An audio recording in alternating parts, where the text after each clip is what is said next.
नमस्कार, स्वागत है आपका। आप देख रहे हैं पीटीसी न्यूज और मैं हूं सैयद मुस्कान हुसैन। बुलेटिन की शुरुआत करेंगे। पहले नजर डालेंगे आज की मेन हेडलाइंस पर। हिमाचल पंजाब की टैक्सी यूनियन के बीच खत्म हुआ विवाद। मंत्री अनिरुद्ध सिंह के हस्तक्षेप से सुलझा मामला। कमेटी बनाने पर भी बनी सहमति।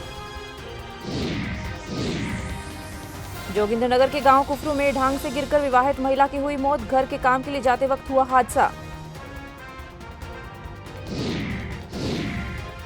22 जुलाई से शिमला के चमियाना में शुरू होगी यूरोलॉजी ओपीडी। आईजीएमसी के अधिकारी ने दी जानकारी। कहा, अब इलाज के लिए नहीं भटकेंगे मरीज।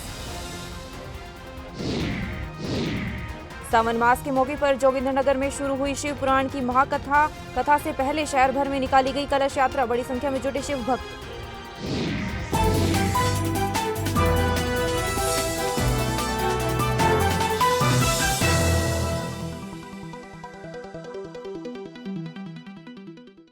बुलेटिन की शुरुआत करेंगे अहम खबर के साथ। हिमाचल और पंजाब की टैक्सी यूनियन के बीच चल रहा टैक्सी विवाद आखिरकार खत्म हो गया है। कैबिनेट मंत्री अनिरुद्ध सिंह के हस्तक्षेप के बाद इस विवाद पर विराम लग गया है। जानकारी के मुताबिक पंजाब और हिमाचल की टैक्सी यूनियन के सदस्यों की जिला सचिवालय में मंत्री अनिरुद्ध सिंह की अध्यक्षता में मीटिंग हुई है, जिसमें दोनों टैक्सी यूनियन के सदस्यों ने अपने पक्ष रखे हैं और आपसी बातचीत के बाद दोनों राज्यों की कोऑर्डिनेशन कमेटी बनाने पर सहमति हुई है।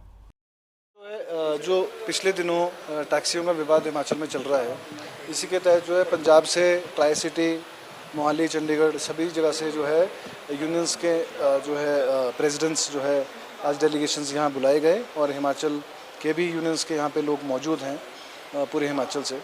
आपस में कोऑर्डिनेशन कमेटी बनाने का बात करी है और एक दूसरे के स्टेट्स में जाते हैं और ड्राइवर जो है वो जो भी ड्राइवर भाई हैं वो मजबूरी से गाड़ी चला रहे हैं और एक सेंस ऑफ सिक्योरिटी रहनी चाहिए। कुछ टैक्स के इश्यूज़ भी हैं, वो डिप्टी सीएम साहब से अभी मिल रहे हैं, उसके भी जो सुलझा लिया जाएगा वो भी मसला। और मकसद ये है कि कोई सवारी आती है तो और हमारे स्टेट में गेस्ट आता है, कोई ड्राइवर भी है वो भी हमारे स्टेट का, बाहरी स्टेटों के वो भी हमारे गेस्ट हैं, उसको एक सेंस ऑफ सिक्योरिटी उसको भी रहनी चाहिए, सेफ्टी उनकी रहनी चाहिए।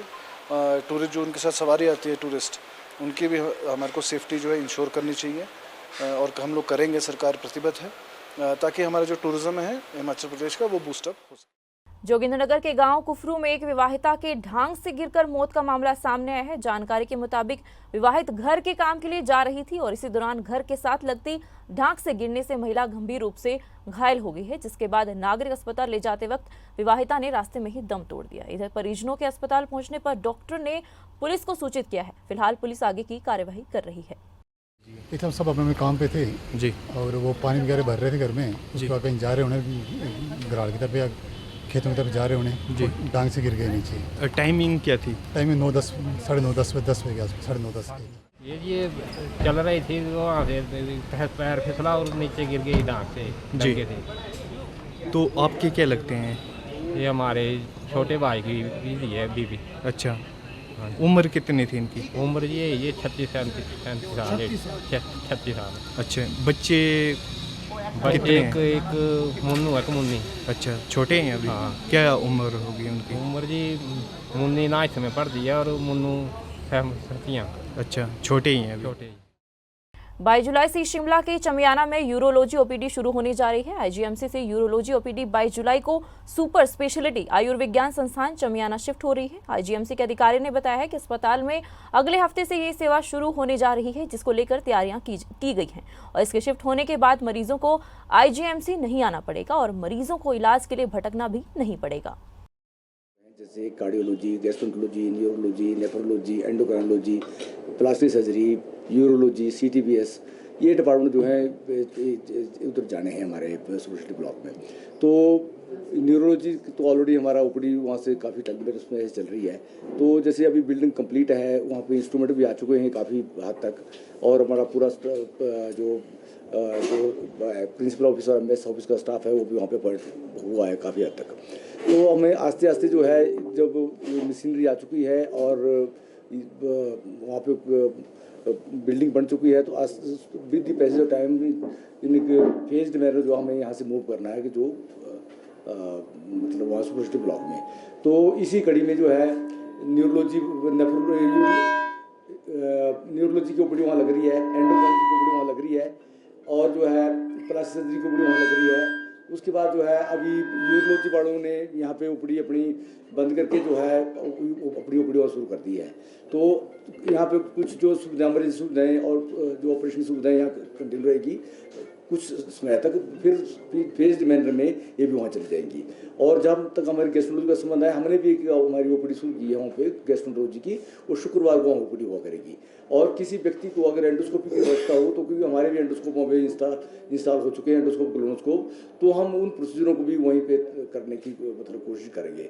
तो अभी तक उसमें कुछ जैसे स्पेशली ब्लॉक में कुछ जो मेन प्रॉब्लम है वो स्टाफ की है, ट्रेन स्टाफ की है, जैसे नर्सिस की है, ओटीए की है, और दूसरे जो और स्टाफ है उसकी जो है।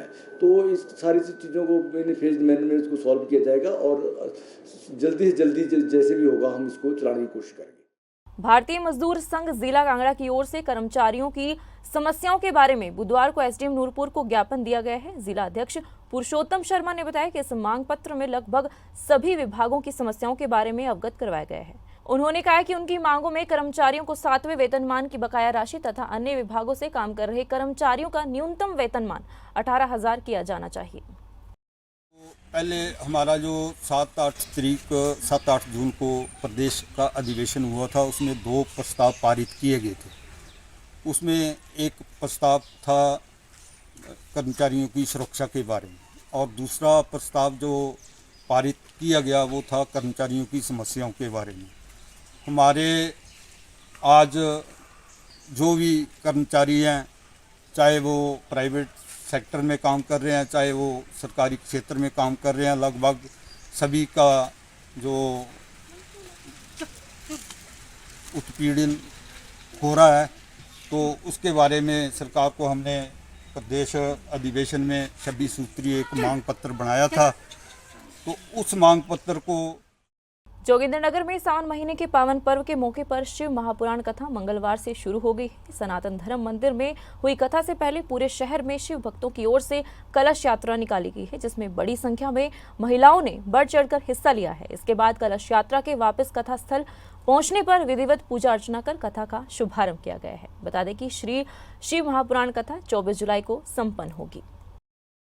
जय भोले बाबा शिव पुराण की कथा प्रारंभ हो रही है। इसका समय 3 बजे से लेकर 5 बजे तक रहेगा, और 24 जुलाई को धारा दिया जाएगा। और मेरी सभी से करवत प्रार्थना है कि इस कथा का प्रवचन हमारे तीर्थराज शर्मा जी, जो हमारे पंडित जी है, और कर रहे हैं।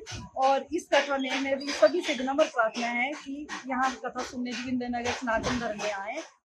इमाम हुसैन के बलिदान को याद करते हुए शिमला में शिया मुस्लिम समुदाय के लोगों ने मुहर्रम में जुलूस निकाला है। इस मौके पर इस्लाम को मानने वाले काले कपड़ों में जुलूस निकालते नजर आए हैं और इस्लाम के लिए करबला में इमाम हुसैन के दिए बलिदान को याद किया गया है। इन लोगों ने शिमला कृष्णानगर से बालूगंज तक जुलूस निकाला है। आपको बता दें कि इसे गम का महीना कहा जाता है। पैगंबर इस्लाम हजरत मोहम्मद के नाती हजरत इमाम हुसैन समेत करबला के 72 शहीदों की शहादत की याद में मुस्लिम समाज खासकर शिया समुदाय मातम मनाता है और जुलूस निकालता है। मुसलमानों में एक बहुत बड़ा तबका है कि जिन्हें शिया कहते हैं। तो वो शिया आज के दिन ये अज़ादारी का एहतमाम करते हैं, और वो इसलिए करते हैं कि ताकि पूरी दुनिया में हम ये मैसेज दे सकें और ये बता सकें कि हम हमेशा से टेररिज्म के ख़िलाफ़ थे, हम आतंकवाद के ख़िलाफ़ थे, और जो करबला में आतंकवाद हुआ था हम उसके ख़िलाफ़ थे। और आने वाले वक्त में आज भी जहाँ पे जिसके ऊपर भी अत्याचार किया जाता है, तो मुस्लिम में शिया कम्युनिटी हमेशा उसके विरुद्ध और हमेशा उसके अगेंस्ट खड़ी है। और आखिर में यही कहूँगा कि शुक्रिया हमारे हिंदुस्तान की गवर्नमेंट का कि जिसने आज के दिन की छुट्टी और ये तमाम लोगों के लिए इस मैसेज के एतबार से रखा है कि भाई आज के दिन हज़रत हुसैन का शोक मनाया जाता है, उनका जो गम मनाया जाता है। फिलहाल के लिए इस बुलेटिन में बस इतना ही। मुझे दीजिए इजाजत। नमस्कार।